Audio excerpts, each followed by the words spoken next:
wish to extend our gratitude to the City of Kitchener and the Tier 2 Community Arts Grant for their financial assistance to our station, CKMS, the best little community radio station ever. The support from the City of Kitchener assists us to continue.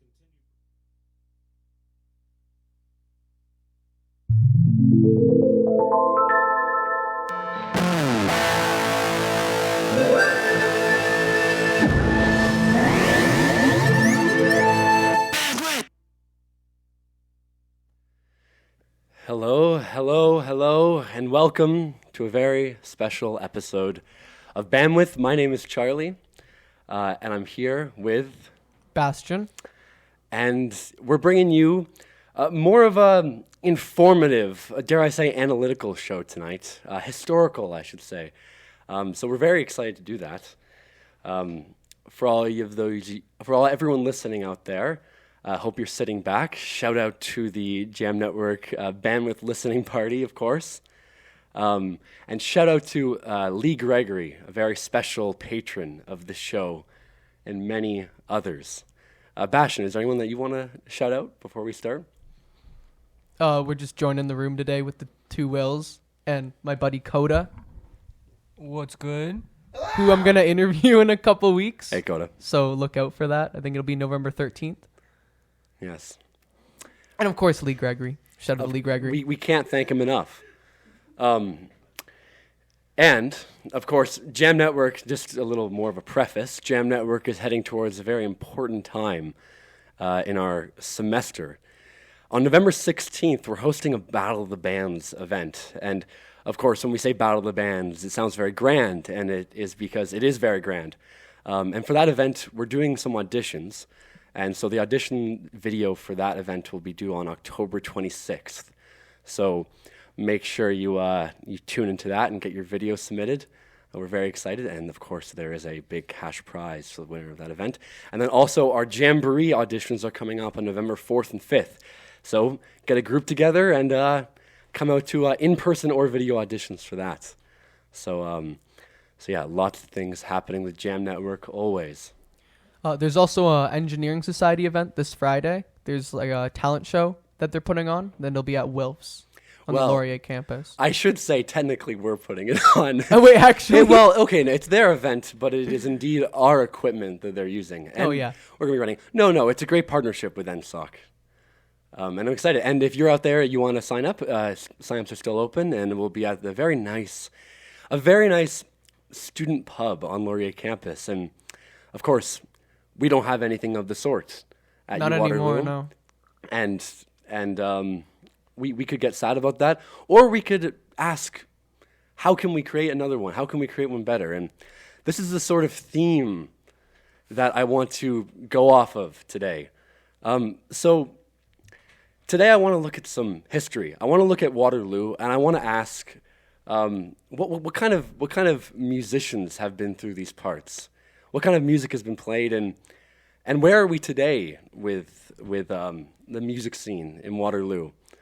And so, yeah, I want to start by just kind of going through some personal anecdotes of mine. So, like, I feel like growing up, I'm from a little town called Dundas, Ontario. It's a small little town, 30,000 people. I remember, and if they're listening, I love you guys. I remember my grandparents. I think my grandpa told me at one point that in the 1950s, Louis Armstrong, the famous jazz trumpetist, no one's better, he came to Dundas, Ontario, in our little hockey gymnasium and played in front of a sold-out theater for our little town in the 1950s. And I think that there is this perception that that big stars used to come to small towns and small areas a lot more back in the day. I think there's this perception that no longer does the town of 90,000 people, or especially not 30,000 people, have any shot of bringing in somebody of a notable presence musically. And I find that to be very interesting. And of course, I've done a little research for this. And if you go back and you look at the digital archives of Waterloo, it turns out that Louis Armstrong also came to to what would become the U Waterloo campus. I'm going to send a little link in here. If you're in chat, I just sent a link, and it shows Louis Armstrong sitting by a piano with a bunch of people that I believe were a part of the founding of U Waterloo. And I think he either played a show that night or he did something there. But yeah, Louis Armstrong in Waterloo. And he came to Dundas, of course, and he came to other little small towns. And so I find that very interesting. And so the plan for tonight is that we are going to look at instances throughout Waterloo and Kitchener history that, famous artists or bands have come to town, and I want to tell some of the stories and play some of the music of those experiences. And then I want to end it off with a little message and motivational proposal for this city, but more so Jam Network, and we'll get into that later. But before I start with the first example, first band, I wanted to say if you have absolutely any knowledge on the history of these sorts of concerts and events in the area, please put it in chat. I'm not the most knowledgeable on this by any stretch of the imagination. If you're a veteran to this community and you've experienced these shows, I'd love to get more of the history. So put that in chat. So without further ado, Bastian, you've heard of what's the name again? Zeppelin? Something to do with Zeppelin? You're not going to tell me they is it played aluminum Zeppelin? No. Close. Well, okay, so for context, I write for the U Waterloo student paper, the newspaper, former newspaper, now magazine, imprint. And in our little office, we have all these archives of old editions, going back to 1962 when it was not called imprint, it was called Chevron. And so I was flipping through the 1969 archive, because why wouldn't you want to flip through an archive of university campus in the late 60s? Very interesting time, of course. And I was going through it randomly without any intention or agenda. And I see an advertisement, new band, Led Zeppelin, playing in Kitchener Friday night. And I'm saying, obviously from our perspective, that would be crazy. Led Zeppelin, one of the biggest bands in rock and roll history, playing in Kitchener casually. And it gets crazier, and I'll get into that. But no, Zeppelin actually had just put out their first album, I believe. So they were just on the scene. But still, it's very interesting. So I discovered this ad, and it turns out that on November 4th, 1969, Led Zeppelin, yes, the Led Zeppelin, played at Kitchener Memorial Auditorium, which is on 400 East Avenue nowadays. Do you know Kitchener Memorial? Yeah. Yeah, it's where does anyone know shout out to the Kitchener Rangers. Do you know the Kitchener Rangers? Yeah. Have you been to a game? No. No? Yeah, they're the local hockey team. But back in 1969, this auditorium brought in Led Zeppelin, and basically imprint actually went to the Memorial Theater, and it covered the show, and it gave me these amazing insights. So, Bastian, I want you to guess, and think about inflation, and think about relative money value. I want you to guess how much a Zeppelin ticket costed in 1969 in Kitchener. I'm going to pretend I haven't read the script, so I don't know. $20, $10.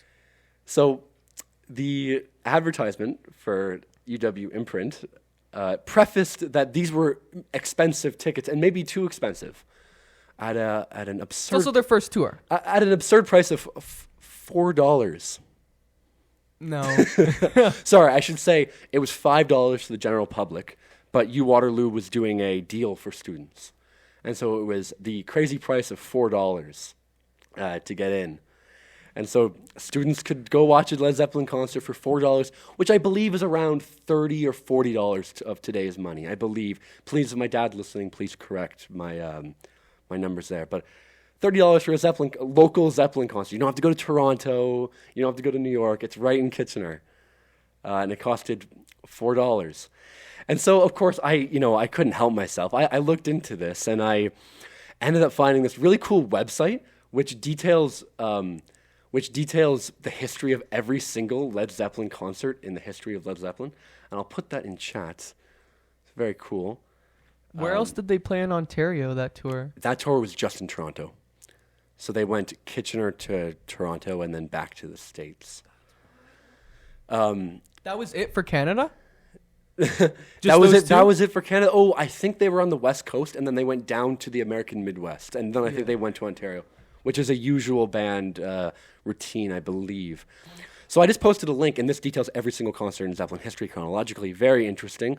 But for this one, they actually include some press reviews of the concert, and I just can't help myself. I'm going to read these out to you guys because I have 2 separate reviews, and they could not be further from each other. So I found this comical. So the first review reads, and I quote, "The show wasn't all it could have been. The crowd was small, partly because of the Iron Butterfly concert at the University of Waterloo only last week, and partly because of the stiff ticket prices, $4 to $5, and Led Zeppelin weren't at their best. Tonight was a very short set," Page said after the 45-minute show.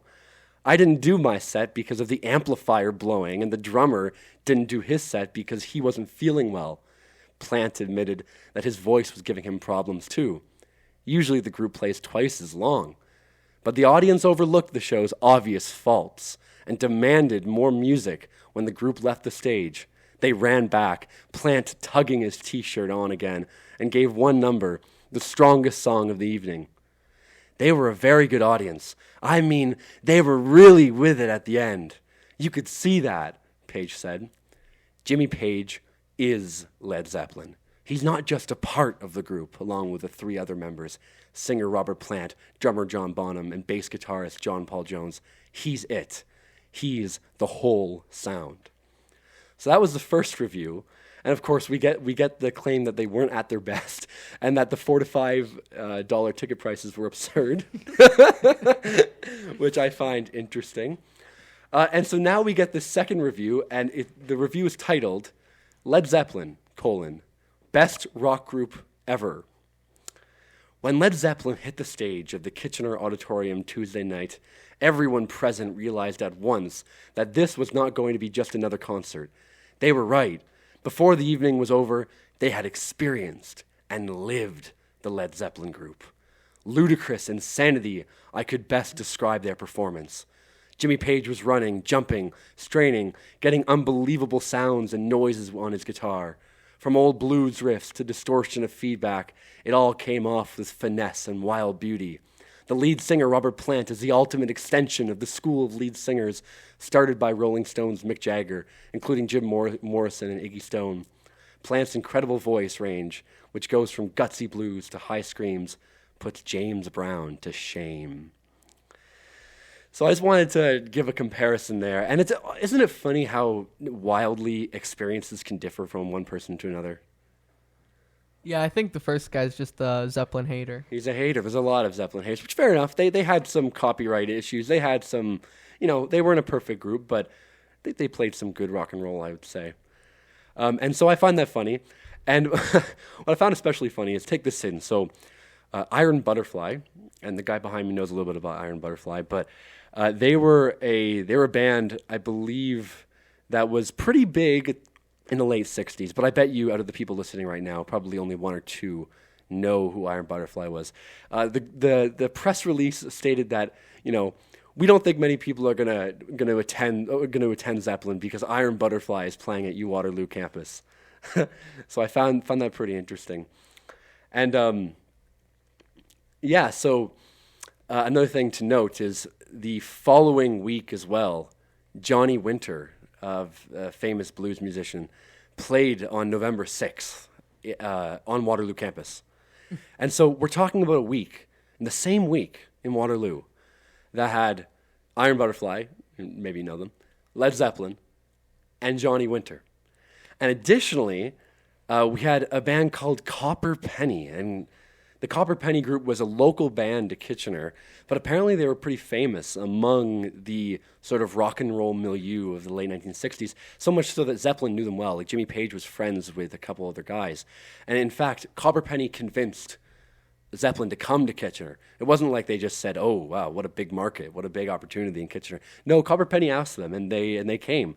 Which I really feel like, you hear people talk about how, like, for example, Drake represents Toronto and has really put them on the map. You hear how these artists have have really like put places on the map. And although I don't necessarily love that language, it does show you how big of an impact a band can have when you have a band coming out of Kitchener that brings Led Zeppelin, you know? So I find that really interesting. And I mean, I find it crazy that there were 4 pretty big name bands that played in the region on the 4th, 2 of them playing on Waterloo campus. So yeah, Zeppelin played in Kitchener, which I find extremely cool. Bastian, do you have any comments before I indulge in a little Zeppelin? I mean, yeah, like what you said at first, like we kind of have this idea of like, what? Like it would be preposterous to think that Led Zeppelin or any of these famous people played in KW because we think, you know, it's not that big of a city. But it so is, and it so can do that. Well, it so can, but I feel like there is a perception that stars will not do it for sure. There's a perception that it's kind of above that class of musical superstar. And I wonder if that can be changed. Like, we couldn't imagine Taylor Swift coming to Waterloo. We couldn't even imagine a group like Greta Van Fleet, which obviously has been very influenced by Led Zeppelin. I'm not a hater of Greta Van Fleet. I like them. But they've been influenced by Zeppelin.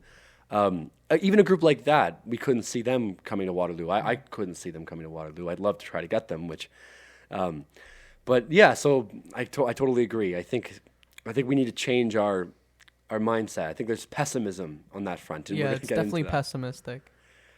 So without further ado, I'd like to play one of my favorite Zeppelin songs, and a song that was played on the night of November 4th, 1969, in the Kitchener Memorial Auditorium.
Zeppelin for you.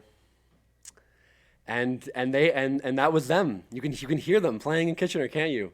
Like first album, first tour. This is I believe right after they released their first album. Correct me if I'm wrong.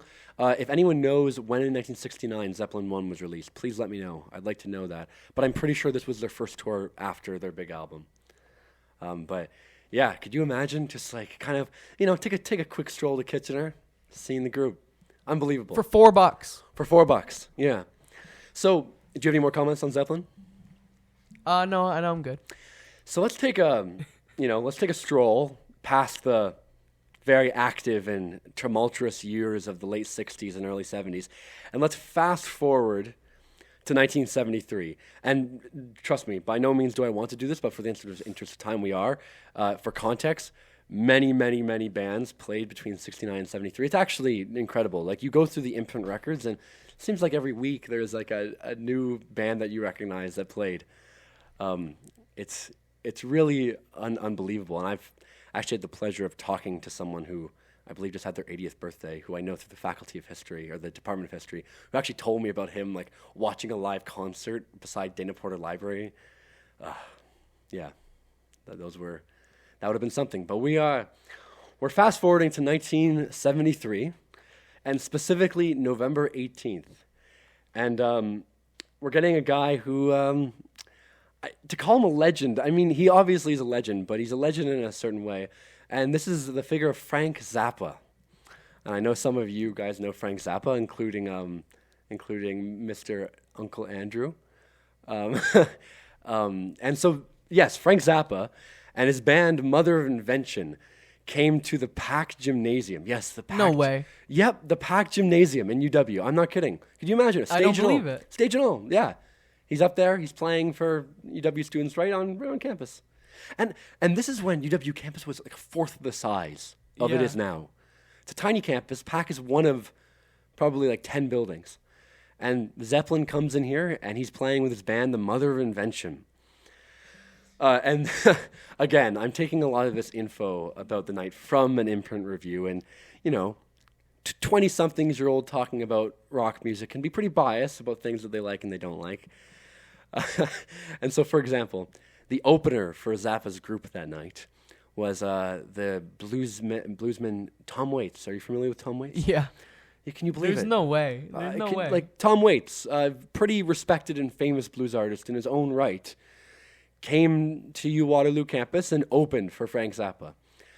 But I hate to disappoint and potentially upset the Tom Waits fans of the world here, but supposedly he wasn't that good, and the imprint review has some pretty choice words for him.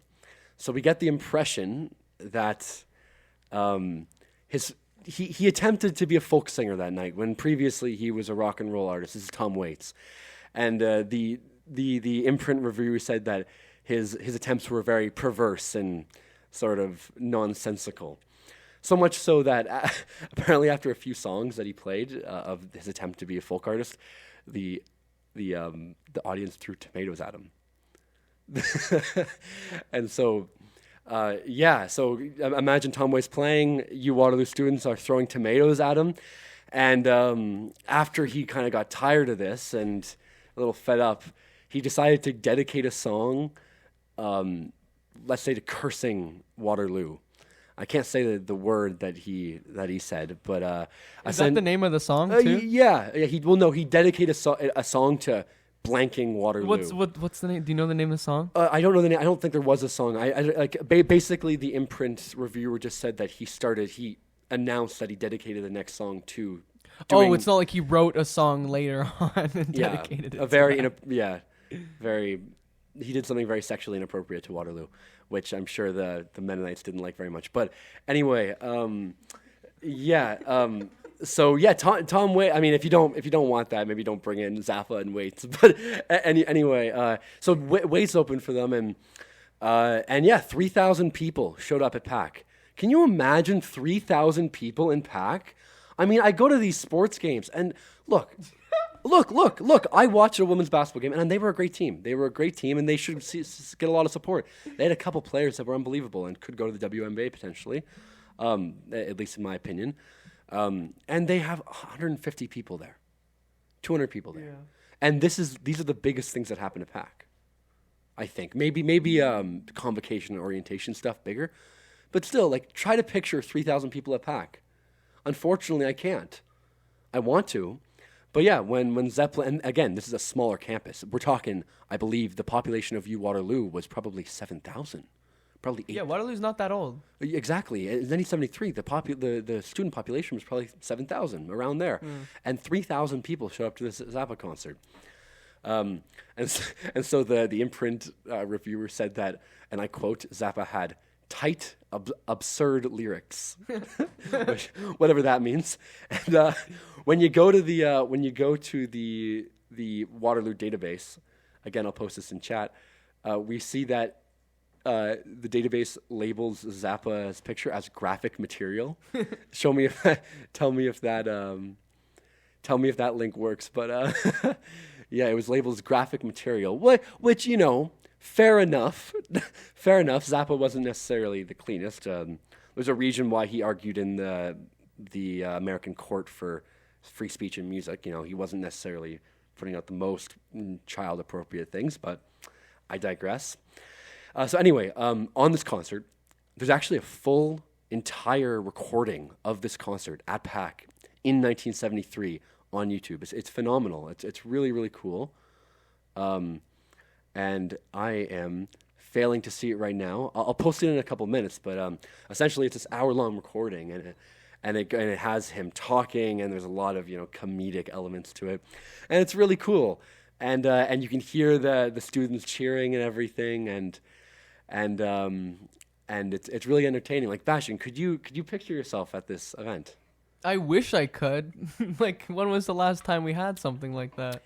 Well, we'll get into that history, and I'm trying. Like, a lot of commentators don't believe there's been anything like this since the '80s, but we'll go into that. Like Zappa, bro. Zappa. I mean, it's really incredible. At UW. Yeah. So I scoured the internet and I tried to find firsthand accounts of this because I'd love to know what the experience of someone seeing this concert was. And of course, I came to Reddit, of all places. And some people were commenting. I believe these comments were made on a post regarding a Laurier concert that happened. Or no, sorry. So somebody was commenting on the Zappa post on U Waterloo, Zappa concert on the U Waterloo Reddit.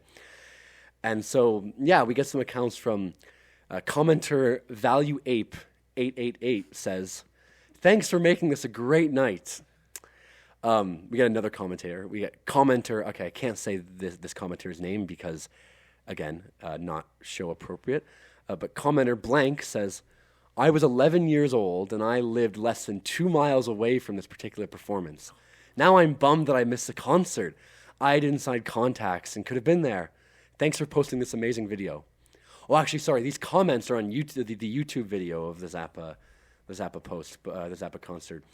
And then, of course, we get this comment from Funk Hits the Fan, who says, and I quote, "I'm obsessed and deranged," unquote. And Zappa fans tend to have their mental issues, which everyone has some of those, and so I wanted to bring that in here. But yeah, Zappa brought the energy to this concert. It seems from everything that I've heard and everything that I've listened to on the YouTube, it really seems like this would have been a huge event. 3,000 people,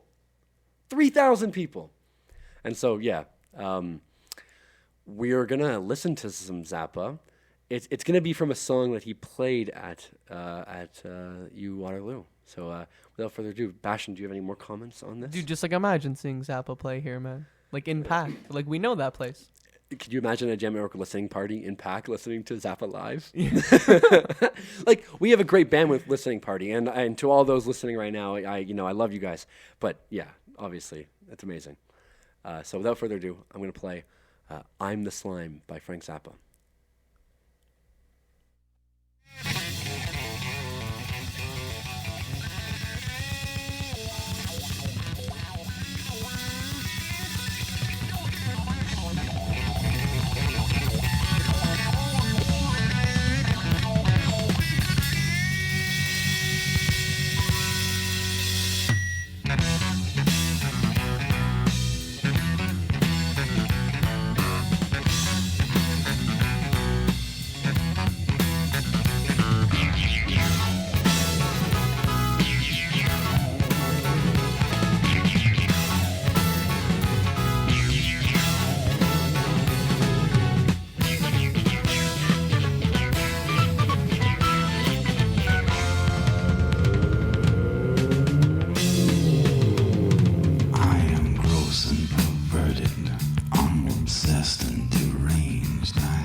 too, for I am destined to rule and regulate you.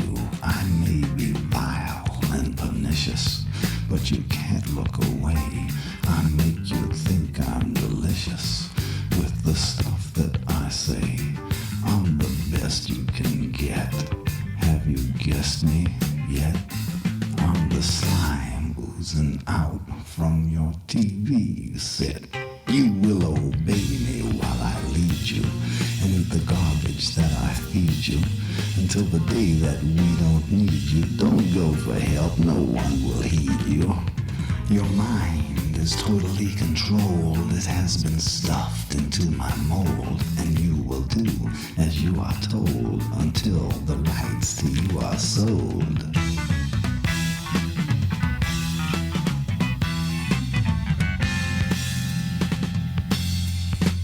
That's right, folks. Don't touch that dial.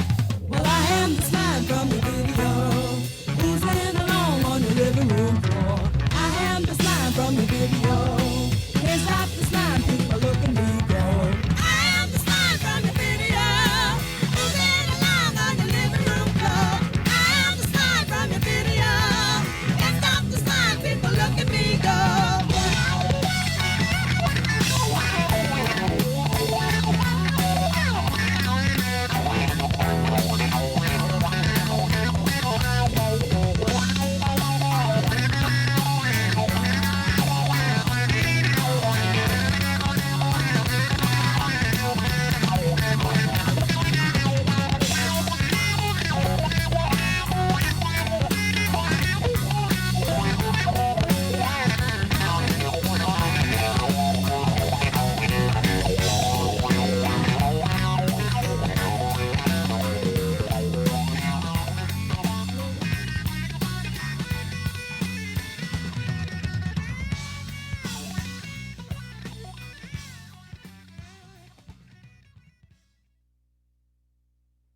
And that was Frank Zappa and his Mothers of Invention. And I hope you got a little taste of his general sound. It's a little weird, you know? It's a little weird, but we love it. So that was I Am the Slime. How do you feel about that, Bastian? Oh, I love Zappa. Zappa's great. I need to listen to more of him. I know his one song that's 7 minutes long with that one huge guitar solo. Something about Black watermelon. Napkins? Watermelon something. Somebody, I bet my uncle would know it. But we are going to fast forward a lot bigger than we did last time from 69 to 73. And we're going to go to 73 to 1996. And again, we're not doing this because nothing happened in the 80s. Because as I'll show later, a lot happened in Waterloo musically throughout this time. But we're gonna fast forward because of time, and because this place is honestly amazing. Does anyone listening, and I know this is a one-way conversation, but humor me, does anyone listening know of Lulu's Roadhouse? Lulu's Roadhouse was this bar and kind of performance venue in Kitchener. It was opened in 1982 or 1984, around that time, and it closed in 2000, unfortunately. And it was this amazing business in Kitchener that was not only okay. So it had the world's record for longest bar in North America, or the entire world. Sorry, the longest bar in the world, meaning the longest straight bar line that drinks could be served. Was in Lula's Roadhouse in Kitchener. And this place was honestly fantastic for local culture, it seemed. And so I'm going to prove that statement by just naming off a few of the many names that played at Lula's during this time. According to Redditor, Longo speaks truth. And again, I'm not fully relying on this Redditor. I have done other research, and it's clear that many, many people played at this place. According to Longo Speaks Truth, James Brown, Buddy Rich, Jerry Lee Lewis, Ray Charles, John Lee Hooker, John Hammond, Fats Domino, Mitch Ryder, George Jones, and many, many, many, many more people played at Lula's during the 16-year stretch. That's really unbelievable. The names I just read off. Like, these are like stars of early rock and roll in the 1940s and 50s. Fats freaking Domino, who was like a boogie woogie and kind of like very, very big inspiration for early rock and roll in the 1940s. He played in Kitchener at Lula's. What happened?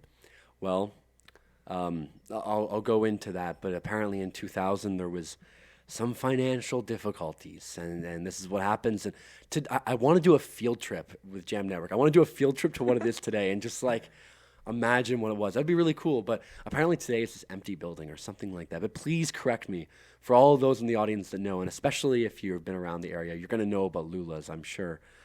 Please correct me. Where is it, and where is it now, and what is it today? So another name that played, and I purposely left this one out when I was listing them off because he's my favorite from the list, and he's just a living legend and inspiration to me, is none other than Mr. B.B. King. Yes, B.B. King, the blues legend. We played him a few weeks ago on the show. B.B. King played in Kitchener at Lula's Roadhouse. And I find that to be amazing. He was older at the time, but apparently he still played his heart out. At least that's the Reddit account of it. He played his heart out. He had his classic sort of slow blues riff, and I just find it so great. So that was on April 13th, 1996 that BB made his appearance in Kitchener, and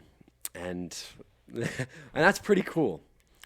And so, yeah, if you go online, you can find the set list. It was a very short set list, actually. It was only 2 songs that he played, apparently. I think he was playing with some other stars at the time, but I'll put it in the chat.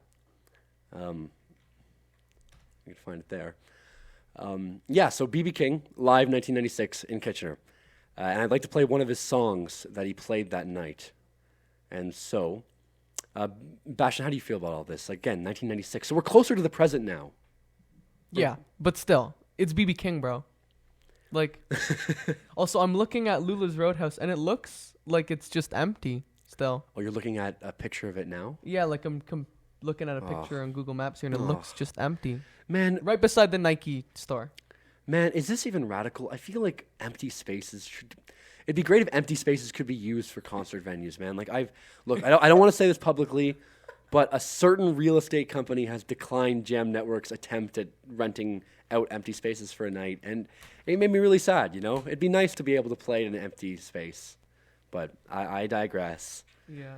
I digress, but... It's just sitting there. It's just sitting there. The world's longest bar. The world's longest bar. Can you believe that?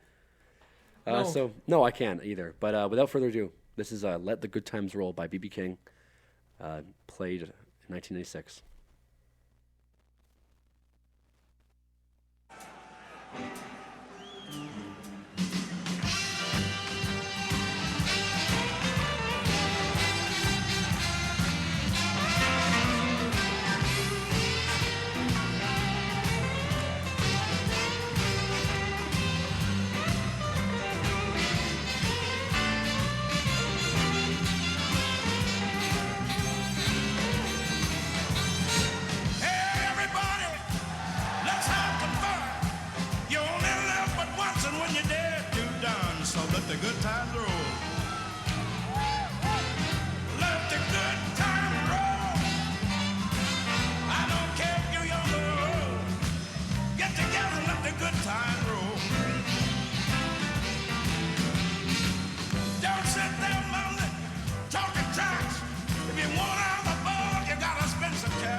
BB came to town, 1996. That was Let the Good Times Roll.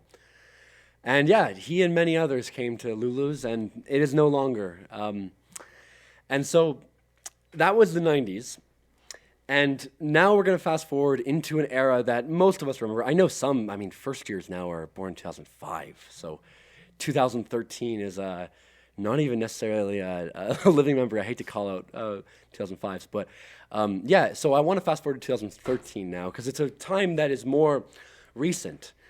And so UWaterloo, and props to them, UWaterloo actually really made an effort in the 2013 orientation to really get like some well-known Canadian bands to town for the orientation. Actually, I think it was Feds, which is now WUSA. The student union like pushed and pushed and pushed, and they ended up getting 3 bands. One of them was the Arkells, a famous Canadian band from Hamilton. One of them was Mother Mother, I believe a Toronto-based band, and the other band was called The Beaches, which was a 4-piece girl band from Toronto. And they all played at V1 Green. And it was a night concert, and they played at V1 Green. And so if anyone's not familiar with V1 Green, it's that place right beside the residence complex on like the western part of campus, beside V1, obviously, and beside SLC. It's that flat grassland that runs through. And so I couldn't find any pictures, but I'm thinking that they just set up a stage and they got a long, long extension cord to get power. Yeah. Yeah. And they did it. And this was 2013 on Waterloo campus. We're getting closer. We're getting closer. And this is why we do this. I want to get closer and closer to today's era and really analyze this perception that I talked about earlier of lack of stardom here. And so... Yeah, so the Beaches started, and according to the Iron Warrior, if anyone doesn't know the Iron Warrior, they're the engineering publication on campus. They're a student, the kind of newspaper, not newspaper, but sort of magazine publication on campus. They covered this, and they unfortunately said the crowd was kind of lackluster during the opener, the Beaches, which feel bad for them, but they weren't too into it. And then Mother Mother came on, and the Iron Warrior had better things to say about them. Apparently, the crowd was more engaged. Also, apparently, the Beaches started, and not many people were there at the time, which sucks because, of course, the Arkells were the main show for the evening. And so I hear this account of the Arkells coming, and apparently they just blew the crowd away that night. There were hundreds and hundreds of people, and it was festive. People were throwing glow sticks on stage. It was like apparently they were giving out free glow sticks, and that people were just throwing glow sticks around. And even though it was cold that night, supposedly, a lot of people were there and they stayed there. And I found that very interesting. And so for some context, the Arkells also came to the Bomb Shelter, which was a former student pub on UWaterloo campus. They came there in 2010. They played. The Bomber used to have a bunch of people coming to town. Like, Bastian, have you heard this? The Bomb Shelter. Like, apparently Elton John played in the Bomb Shelter. No. Somebody told me that. No. Like, I didn't put that in here because I couldn't confirm it. But nonetheless, there's still this perception that someone like Elton John came to the Bomb Shelter. And again, if you have any evidence of this, please put it in chat. But the Bomb Shelter no longer exists in the form that it was. But yeah, the Arkells came, and we have a quote from the Iron Warrior. And this is actually a quote from Imprint from that same time in 2013. And it captures sort of the growing unease, or at least this growing feeling in the 2010s, you could say, that there hadn't been many cultural events in UWaterloo. Of course, nowadays, there's stereotypes galore about how UWaterloo is not a cultural school. It's not a fun school. I've heard the I word being thrown around. What's the I word? I won't go there. But there's a perception that UWaterloo is not known for fun and culture and student life. It's more so known for academics. And so in the 2010s, this had been growing because, of course, this was not so much the perception earlier from my reading. But in the 2010s, in 2013, we get this passage from Imprint, and I quote, "Finally, they got it right. After years of suffering through concerts headlined by mediocre artists, targeted towards high school audiences. Feds delivered a monstrously talented lineup of bands to a student body thirsty for some A-list Canadian music. Bastian, they were thirsty for some A-list Canadian music. I'm thirsty for some A-list Canadian music. Yeah, come on, man. Like, I'm thirsty. like the bar is so high. Like, we gotta beat that. We do. And so I'm looking at this. I'm looking at the history, and I'm looking at the precedent that was set. Like, this is not an impossible task. And so during the break, when we were listening and playing music, we were talking about reasons why this sort of like culture of small, like big artists come to small towns. Why has this declined? Well, what were some of the reasons we list off? Like the internet as being one of the reasons why. Like why people else? just don't, like, concerts just aren't as popular anymore. But that's also like not true, because there's still really big concerts happening all the time, like in, say, Toronto, with big artists like Drake and Weeknd and stuff. It could also be because artists now rely more on concert revenue than they did before, because of sales like CD sales and other things are less of their total revenue. And so they need to go to the big places now. But for a variety of reasons, the artists themselves have stopped coming. And this has contributed to this perception that, it's no longer possible that We also might not just be we just might not be reaching out. we might just not be reaching out. And so who does reach out? Who does reach out? You do? Oh, maybe I will, but Laurier reaches out. Every single fall orientation, Laurier gets a big star. This September, we're talking September 2023, Laurier brought in Steve Aoki. Who knows Steve Aoki? He's like how do you describe him? DJ? Yeah. How do you describe Steve Aoki? Yeah. I don't know. Like EDM, DJ, Yeah. like he came to Laurier, and let's just say that Waterloo Reddit wasn't too happy about this. And so we get this Waterloo Reddit post, and I'll link it in chat here. And the title is Steve Aoki, WTF, all capitalized. And so this is the link. I'll just send it in there. Oh, did it not? Let's try to send it again. Oh, I sent it twice. Okay. Steve Aoki, WTF. And we get Redditor 2% left. That's his name. And I quote, Steve Aoki is a bit much, but I wish UW or WUSA would host more concerts, even with smaller name artists. Sucks to see a bunch of other unis have great acts come onto campus while we have what? ? We get Redditor Convexity 628 says, lol, a bit much, even with Laurier 1/4 the size. Explicit WUSA. And then finally, Redditor Kiwi 365 says, Redditor Everyday Kiwi essentially, says, UW used to have big concerts back in the day, like the 80s, when my mom went there. Sad they stopped. And there it is again, that feeling that Waterloo has just somehow stopped putting on concerts. I mean, what? Did this magical fairy just say, nope, you're no longer getting music on campus? I mean, what happened exactly? Yeah, it wasn't even that long ago. What Like happened? 2013, we got the Arkells. Yeah. I mean, it's not, the Arkells aren't Zeppelin, but they're definitely That's still huge. something. Well, It's still big. I mean, the fact that even that 2013 show is unbelievable to me. It's there's no way that happened says a lot, It's unbelievable. And so, unfortunately, I have to rush through this. But I want to make this point. I'm going to post this link in chat. And this is a link of all the accounts of UW concerts or people coming to UW. And there's so many of them. And I only listed off a few of them. But this is my point.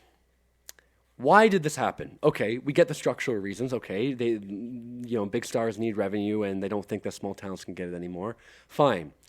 But this shouldn't stop us. This really shouldn't stop us. And I believe that if it's not going to be WUSA, if it's not going to be UW, well, it gosh darn should be us. And so Jam Network is a club made up of kind of built on long-term goals and long-term visions. This is how we got this show for darn's sake, a vision. And I'm saying this, I think that we need to add to the vision getting an A-list star to this campus, whether it be for an orientation, whether it be the middle of November like Zappa. whether it be the summer, a summer concert outdoors.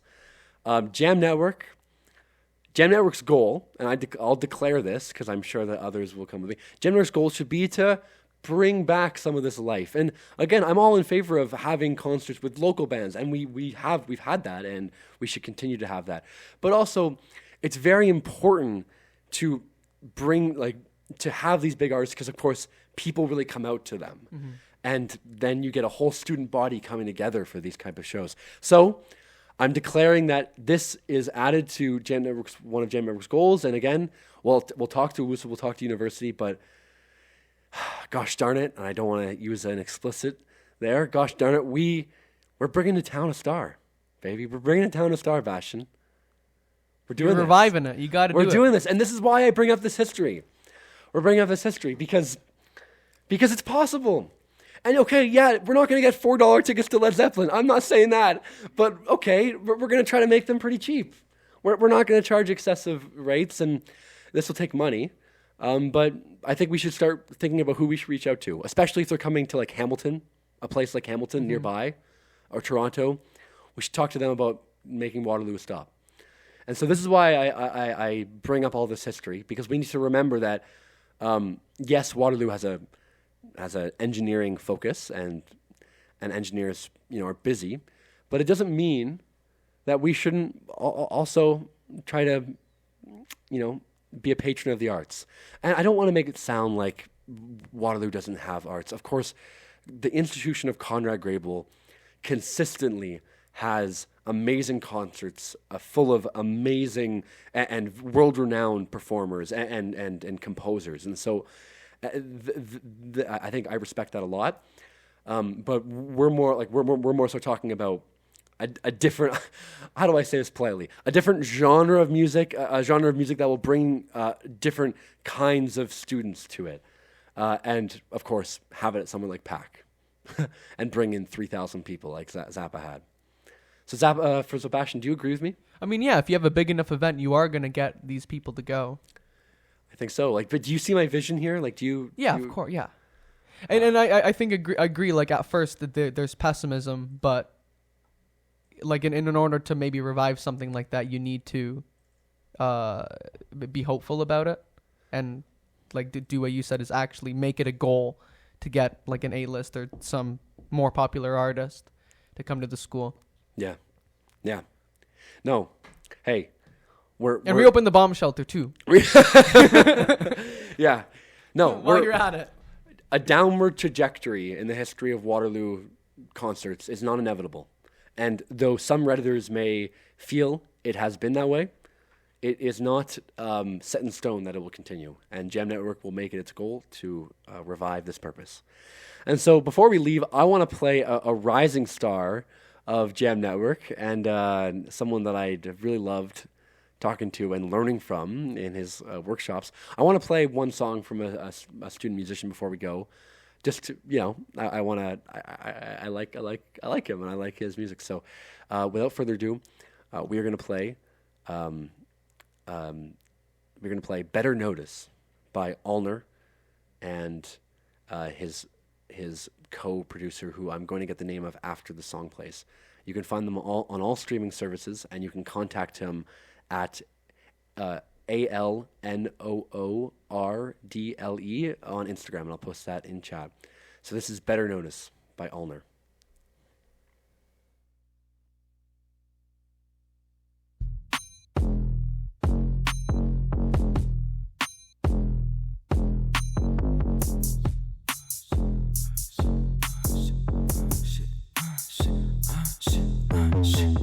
Check a 20, I'll flick the switch, staying out of this be high as the cuts where I be rapping out of spite. In this office, you and Andy, I'm a white. When it comes to making beats that I be cutting, it's so slick. All your beats are whack, all your flows so whack. So many laughs that I asked me to rap, I know, just murder a track. Last night feel so hazy, woke up feeling so lazy. Kidding, I'm feeling amazing. Kidding, I'm feeling amazing. I don't wanna serve a pack. I walk around throwing big K's so everybody know that Kenny's back. I could do it tit for tat. I'm talking I'm saying facts. They say it's up, so I send it back. On the Senate, good beats. I I bust a rhyme, now you got a track. On a console for emergencies. I keep my business in the memos. I just think it's tough. My shorty will beat you up in stilettos. You know who I am, you know there's a dress code. I'm getting hungry, let go my ego. I said move along. They know I'm from Queens by the way that I talk on songs. I bust a dance and I pay the guard. Yeah, can you drip so civil? I've been in the trance, all of my mental. I put my pen to paper, it's a rap. I keep it literal. They wanna know what's up with me. Can they swim in these luxuries? She told me let's get married. I give her 10 carats and a tennis piece. On to hit me up, calling this a Grammy league. Hottest MC, Kenny Bang, no.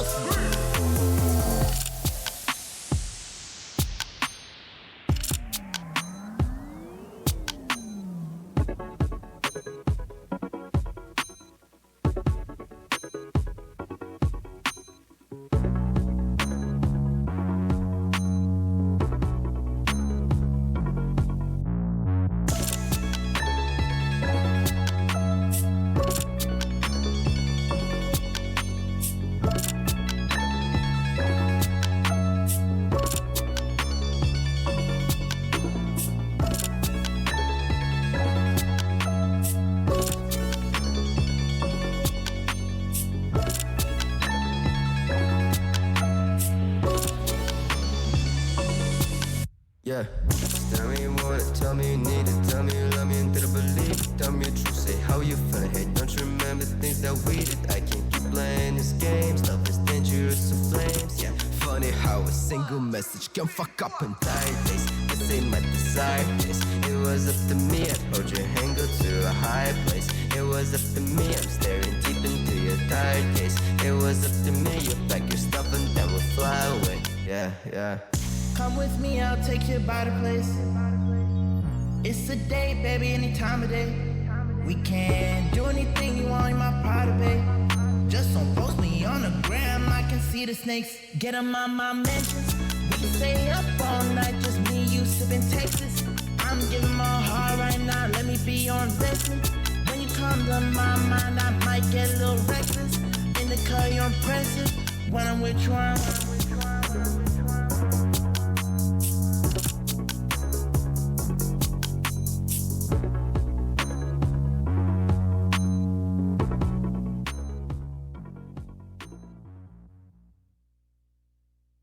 That was the wonderful Allner. Go check out his production club on Wednesday and almost every week.